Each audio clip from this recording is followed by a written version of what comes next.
भैया जिंदाबाद जिंदाबाद जिंदाबाद। झांसा में नहीं आना है, काजल दीदी को जिताना है। अब की चुनाव के महल हाई हवा जी,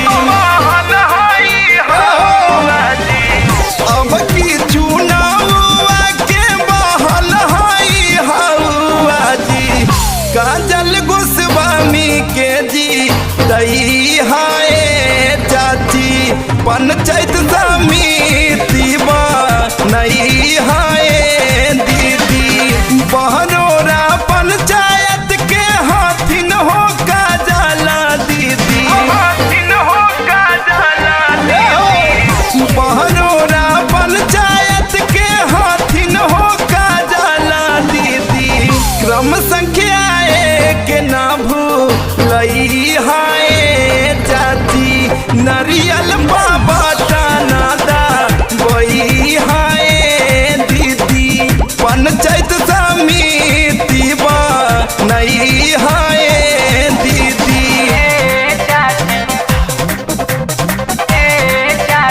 काजल दीदी जिंदाबाद जिंदाबाद जिंदाबाद। पप्पू भैया जिंदाबाद जिंदाबाद जिंदाबाद। झांसा में नहीं आना है, काजल दीदी को जिताना है। पंचायत समिति कैसा हो, काजल दीदी जैसा हो। अब की बटन कहाँ दबेगी, नारियल छाप जहाँ रहेगा।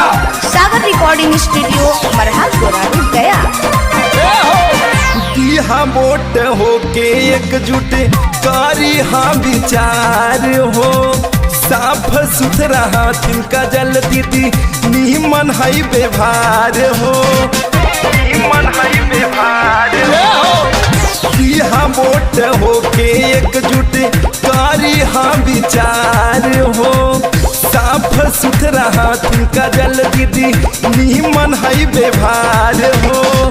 गहुआ के रौनक बढ़ैथिन हो काजल दीदी, गहुआ के रौनक बढ़ैथिन हो काजल दीदी। नारियल बाबा दानादा वही हाय दीदी। पंचायत समिति नहीं हाय दीदी।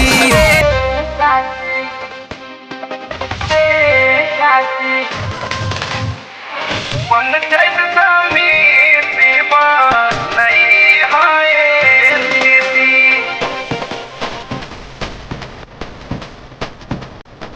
Music pilot.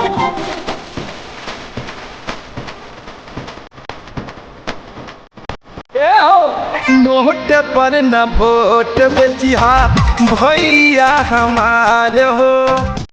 इनके जिताबे के तू बनैहा विचार हो, बनैहा विचार हो। नोट पर न वोट बेचिहा भैया हमारे हो। इनके जिताबे के तू बनैहा विचार हो। गाई गाई सोनू तम करस पारा चरावा हो। गाई गाई सोनू तम करस पारा चरावा हो। झांसा में केहू के ना आई हाय दीदी। इनके समिति नहीं हाय।